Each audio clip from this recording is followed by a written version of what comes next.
Hi, Rotarians. So this week we celebrated President's Day, and I grew up with President's Day being kind of an important day for me, a couple reasons. Number one, back when I grew up, we celebrated Abraham Lincoln's birthday separately, which was February 12th, which was also my parents' anniversary, so that was a big deal.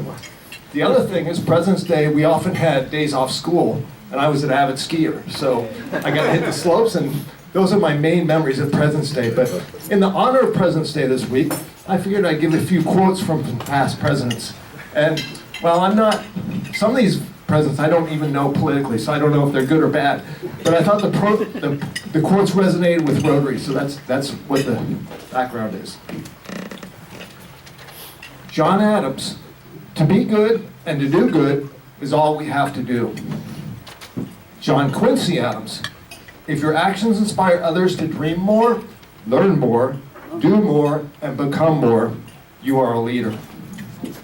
Andrew Jackson, any man worth his salt will stick up for what he believes is right, but it takes a slightly better man to acknowledge instantly and without reservation when he is in error. Yeah.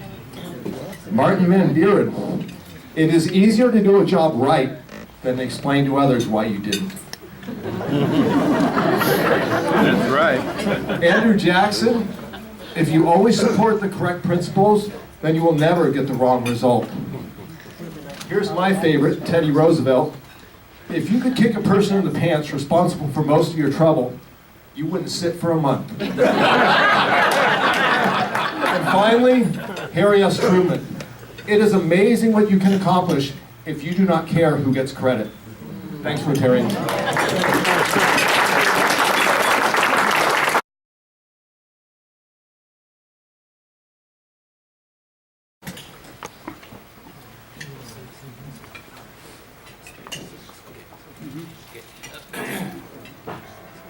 The student of the month today, or this month, is Rogelio Ramirez, and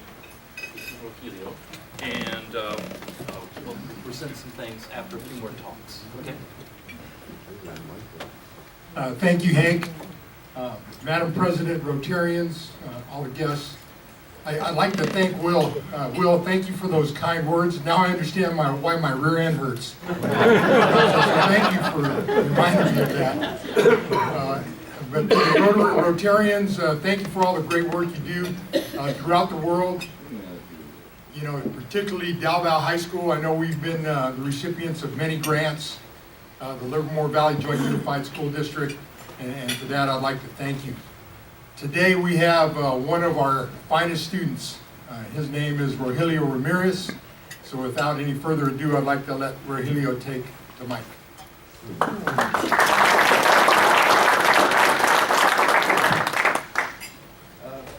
Hello, my name is Rogelio Ramirez, and thank you so much for having me here. I'm super grateful to be nominated as a Rotary Student of the Month, and I couldn't be where I am without the support of my family and the Dalval teachers and staff. They have pushed me and supported me to do well in school every day, and I would like to thank them all for helping me out, and most importantly, my God Jehovah. And when I was younger, I wasn't really focused on my classes, which caused me to fall behind on credits I needed in order to graduate. I transferred to Dalval High School to earn a sufficient amount of credits I need. Today, I'm proud to say that I will be transferring back to Granada High School to graduate there.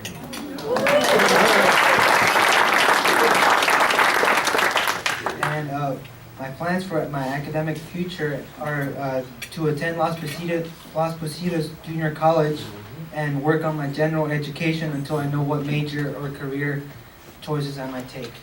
Thank you.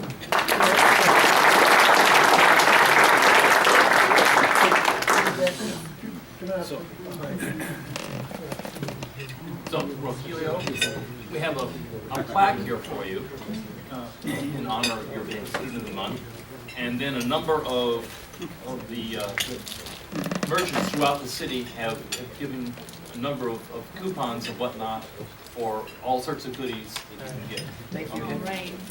Thank you, Daryl.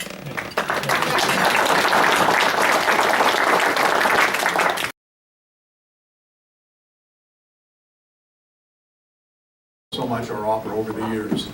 When I go there, I recognize a lot of you. However, there's some newer, younger people in the club. Anyone under 65 is young. And you may not know some of the history that this club is involved in, how much our Rotary supports our opera. And so I want to introduce a couple of special people, and first is Alan Frank. He's one of the founders of the opera and the first, more or less, general manager. Ben Freeman was a board member some time ago, or a president. Sonia Sheffield, is she here today? No, she's not here. She's a board member. And then we have one president who served us for 2 centuries. I mean, he served in 2 different centuries, John Shirley.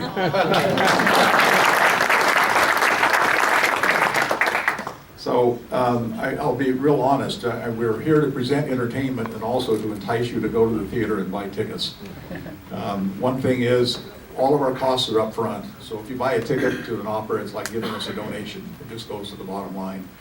And one of the many things we do, we serve 10,000 students throughout the Tri-Valley in an opera education program. Assembly for the younger students, a music lesson for the older. So these are the kind of activities that we need to support. One of the reasons that I like opera a lot is that every opera we do, it gives you a window into the history or culture of a particular time. And over time, if you like history, it kind of fills in some gaps, and it's easy to look on the internet to fill in a few more. So the thing about Rossini, he wrote comedy operas in the early 1800s. But if you go back to before, in the late, all the 1700s and before, most operas are about Greek or Roman gods or kings and queens. Suddenly, comedy was the rage. Why the switch?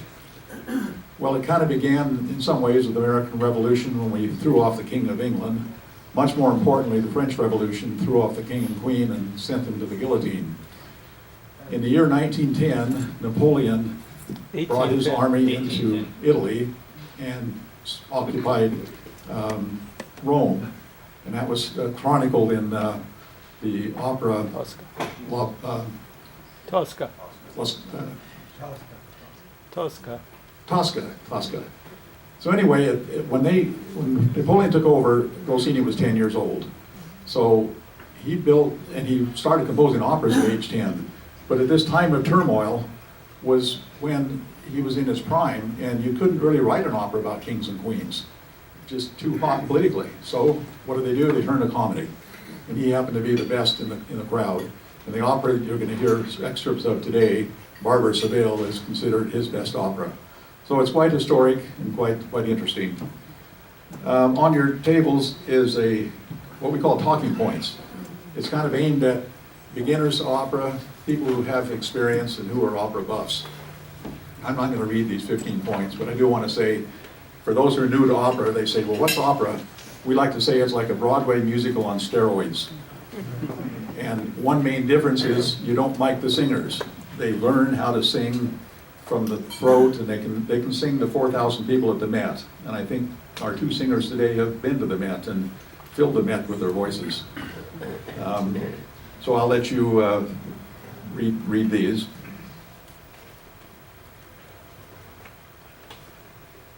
So let's see. It gets to the end of my talk here. So now I want to introduce Rob Harriet. He comes from Winnipeg, and he directs in Canada and U.S. widely, directs opera and sings. And he's no stranger to LVO. He was here and did our lively Don Pasquale a couple of years ago. And we're most happy to have him back. So he's going to give a few comments about what it's like to direct opera at Livermore, and he'll introduce our 2 singers. So Rob.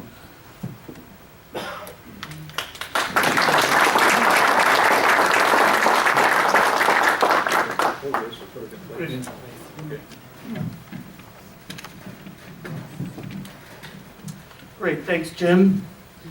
So this is my second time back to Livermore, and when you go to a place and you come away from it and you say, that was the most beautiful, magical place I've ever been, And then you get the opportunity to go back and you think, I wonder if I will feel the same way. And I have to tell you that after 3 days, I feel even more in love with this place than I did when I left a year and a half ago. I think what makes this place so incredible are the people, the community, this sense of gathering, coming together to make this city grow and be vibrant with the arts and everything that you have accomplished with the entire area. I've also made very good friends here. Jim and Bonnie Schmidt, as well as Lynn and Joan Seppala, who have hosted me now twice, and have become very special to me. Now, Livermore Valley Opera has brought me here, and that organization is even more special. The thing that makes it really special are the volunteers, the people who come out daily, who work tireless hours, like hours and hours in the rehearsal hall to make sure that my job is easier. And Bonnie Schmidt, who has become a very good friend over 2 years, makes sure that everything runs like clockwork so that at the end of the day I can go home and sleep and not have to worry. So I have to applaud those volunteers. So, the Barber of Seville at the opera. How many know the Bugs Bunny cartoon Rabbit of Seville? Hands, please. La, la, la, la, la, la, la, la, right? Well, that's just one facet of this. That was everyone's first introduction to opera, I'm pretty certain. You'll recognize that tune almost right off. I've been in productions in the audience where the audience actually started singing along the words from Bugs Bunny, and I welcomed it greatly. I thought it was awesome because they were engaged from the beginning, so have at it. So this opera it's what I like to call sophisticated comedy, as it's driven by character and by plot. It's not slapstick per se, but it is truly funny. The situations are quite magical and funny. What makes it easy for me to direct is the music. All I have to do is listen to the music and it tells me everything that the singers need to do. This is engaging for the audience as well, because what it gives you is a visual and an oral sensation, and it's all married as one. So that's a pretty good reason to come out and see the opera. Opera is also one of those things that a great Canadian singer said, when we can no longer express ourselves with words, we have an urge to cry out. And it's either cry out in joy, or cry out in sorrow, or grief, and that's really what opera does. In this case, it's comedy.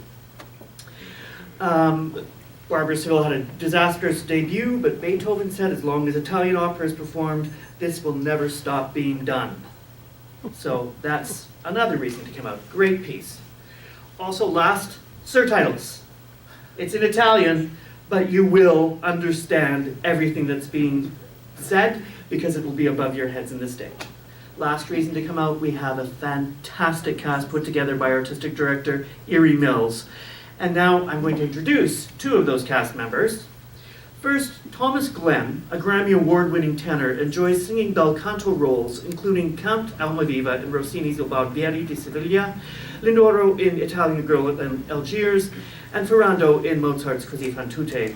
In concert, he enjoys singing oratorio works such as The Evangelist in Bach's St. Matthew Passion, Beethoven's Missa Solemnis, Handel's Messiah, and Britain's Serenade. He has performed in major companies all over North America.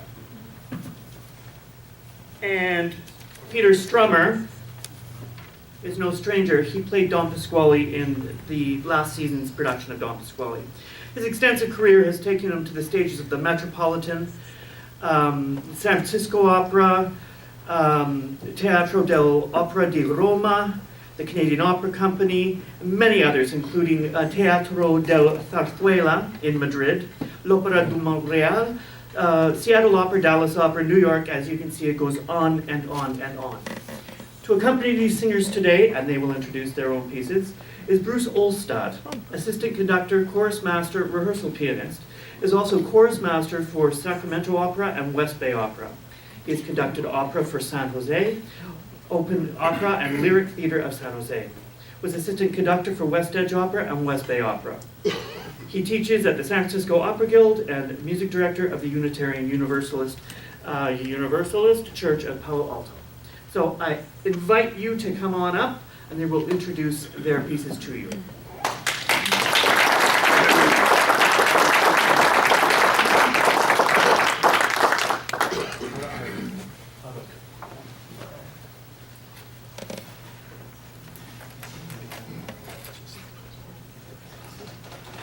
Hello. This opera, The Barber of Seville, was originally titled L'inutile precauzione del Conte d'Almaviva, or The Useless Precaution of the Count Almaviva. Because the object of his affection, this girl, Rosina, who's only seen in the marketplace, and he's left his home, and he's come sort of disguised as a student. He's a count, right? He's aristocracy, but he comes disguised as a student to try to woo her, and he meets his friend Figaro, and he and Figaro come up with a plan to woo Rosina, who is working as a ward in the house of Don Bartolo, a doctor in the town. His first attempt is to woo her via a serenade, and I pay a bunch of musicians to play for me, and she never appears at her balcony, so I think, oh, that plan's botched. And then I meet Figaro, and the first thing he wants to do is say, hey, how about a serenade? I'm like, well, I just did a serenade. And he pulls out his guitar, and we sing a serenade, to which she appears. And this is serenade number 2.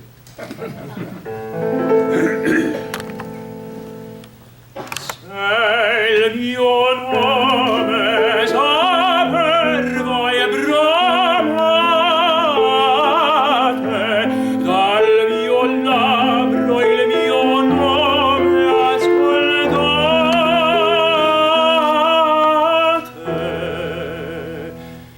Io son l'indoro che vi dove adoro, d'onore vi chiamo, che a sposa vi bramo, che a sposa vi bramo. Di voi sempre parlando così,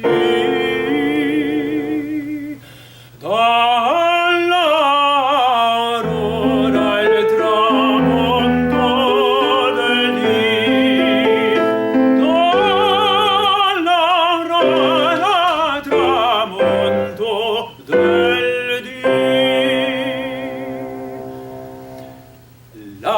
L'amoroso e sincero, l'indoro, non può darvi mia cara un tesoro.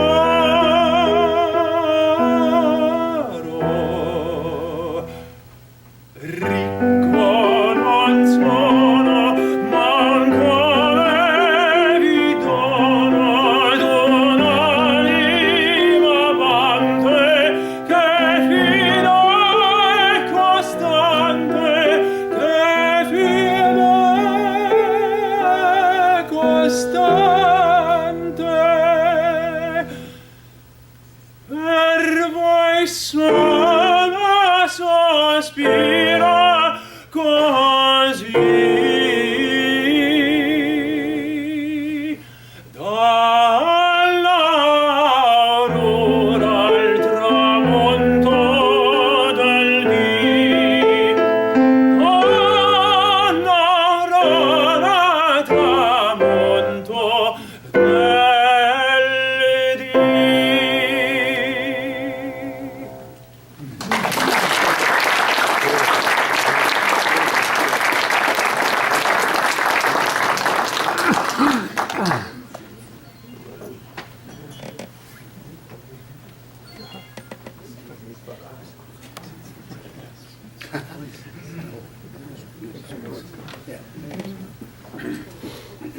Good afternoon.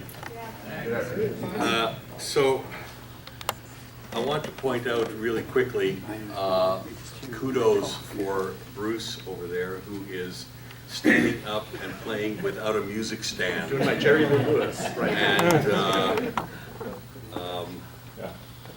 he's doing an incredible job.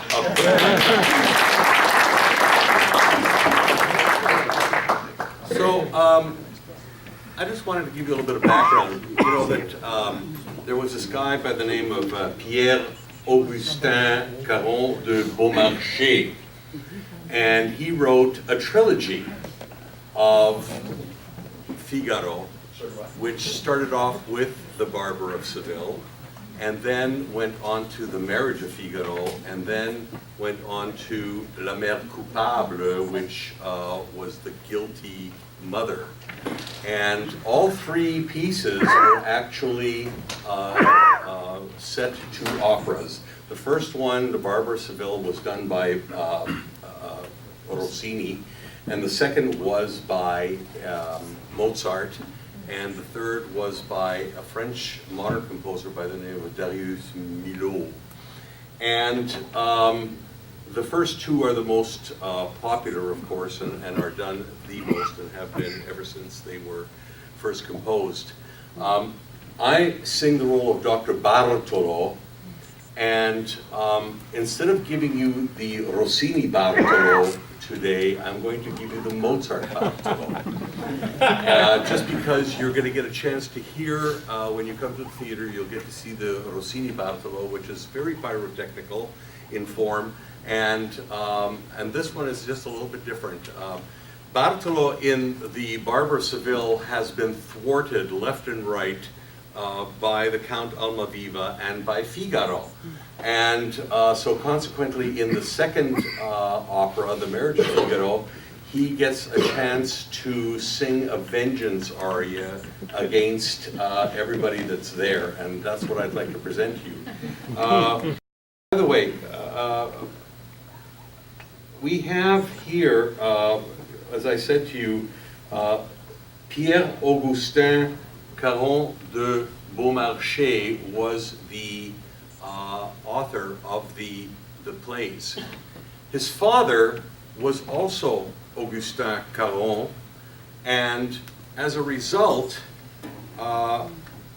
he was actually a polymath kind of guy, and he had an industry, and it was, as we say today, so-and-so and sons. Well, in French, it's actually Fille, and then the name of the surname. So in this particular case, it was Fille et Caron. So guess where Figaro came from? Fille Caron ended up being Figaro. Right? And that's where that came from. So just a little bit of trivia there that you might be interested in or not. But, I'm going to give it to you anyway. So here we go. This is the Vengeance aria, and he's helping his mate. And by the way, for those of you who don't know, Bartolo and Marcellina in The Marriage of Figaro end up in the second act of the opera.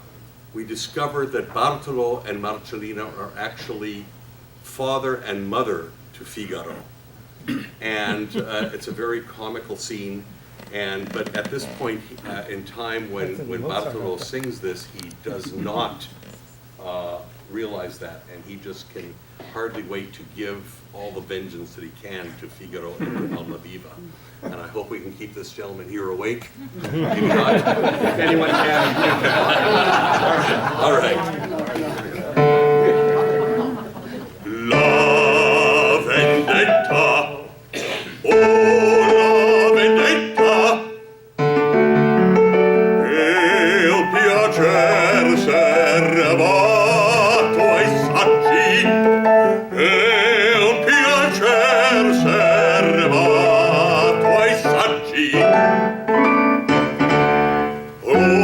Obliviar l'ultimo tradimento.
rigide dove si leggere con un corcinone, ma qualche garbuglio si troverà. Se tutto il codice dove si volgere, se tutto rigide dove si leggere con un corcinone, ma qualche garbuglio si troverà. Qualche garbuglio si troverà, si troverà.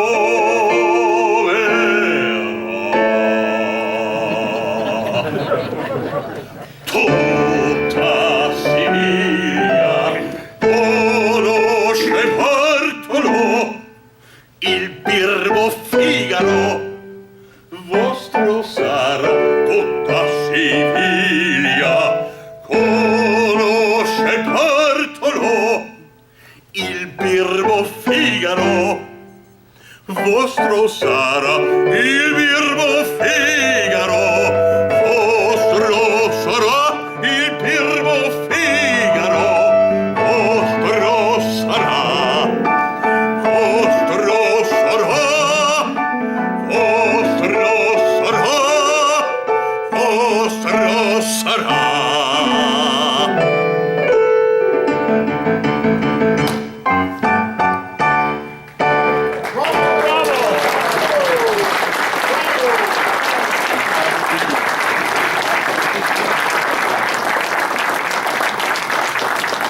Okay, so I think now we are going to do an actual duet from The Barber of Seville. And in this scene, which is the beginning of the second act, we find that Bartolo is just totally done in because he has been through a great deal of trouble that is caused by the Count Almaviva, who first comes in the finale of the first act as a drunken soldier and completely destroys the house and everything else that goes along with it. And so by the time the second act comes along, Bartolo is exhausted. Well, guess what? The cat Count came back. the Count Almaviva returns, but this time not as a drunken soldier. He comes back as a music teacher in the garb of a priest. Okay? And so consequently, he comes in and he says, "Pace gioia," he says, "peace and joy, you know, for all of you." And Bartolo says, "Oh, thank you, God." He's actually happy that he's not having to deal with somebody who's a real pain. Well, it turns out, as you will see, that he is actually a real pain, and that's the way this duet goes. So, Great. shall we do it? Yes. Okay. And again, thank you to Bruce, who is once again just flying by the seat of his pants here.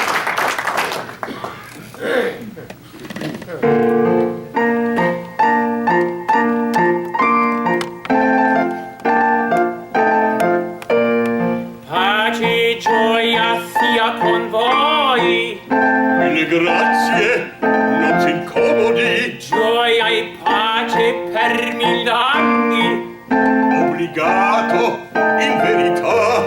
Pace, gioia sia con voi. Mille grazie, non si incomodi. Gioia e pace per 1000 anni.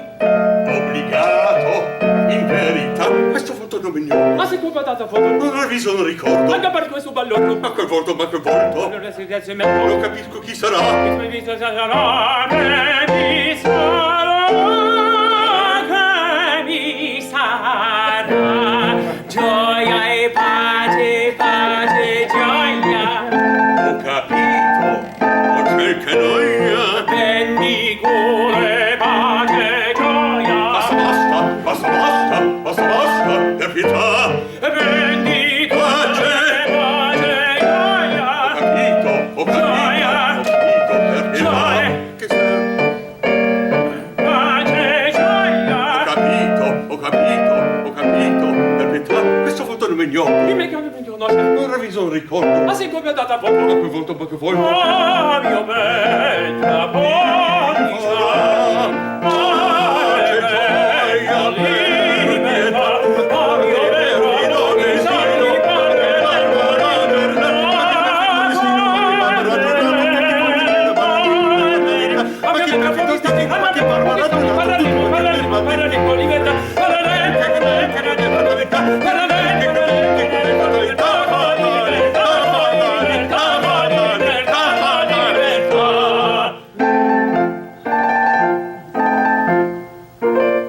a joy. I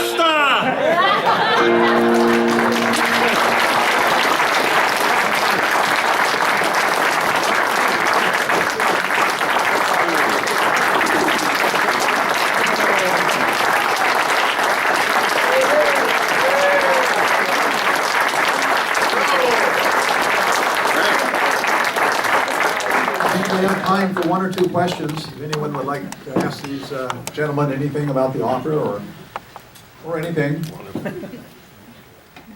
Yes. No, I'm just looking. All right. Well, if anyone wants to know where to buy tickets, then ask me. Italian. Yes. Italian, French, German, Hebrew, Yiddish, Czech, Chinese. No. I speak Chinese. Oh, what else? Oh, English, French, German, Italian, Chinese. Yeah. Question? Mandarin. Yes. How are you able to say those words so fast? Practice. I was just pretending. no, laws and laws of practice. It's called practice. Yeah. That's a characteristic of this kind of opera, I think, is that there's always a period of fast talking. There are lots of moments, particularly him. Yeah. Rossini, Rossini was one of the three famous, what we call bel canto composers.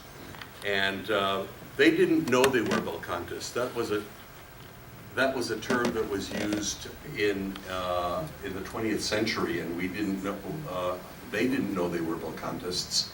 And the characteristics of that is that Rossini was really into tempo and making sure that everything just really moved along. And then Donizetti came along and he started putting in text, and the text was very important, and that motivated things. And then Bellini came along and he combined all three. And so that's where the term bel canto comes from. It's not really, literally it means bel canto, beautiful singing, but it's not really about that, even though we all try to sing beautifully. But it's really about the fact that we are motivated by the text to make the music something that is really, really incredible. Thank you. Thank you all. So before you all leave, I think probably a bottle of wine to share, or would you rather drink olive oil? Olive oil. You really would, okay. All right, you guys decide amongst yourselves. All right? Thank you so much. Thank you so much.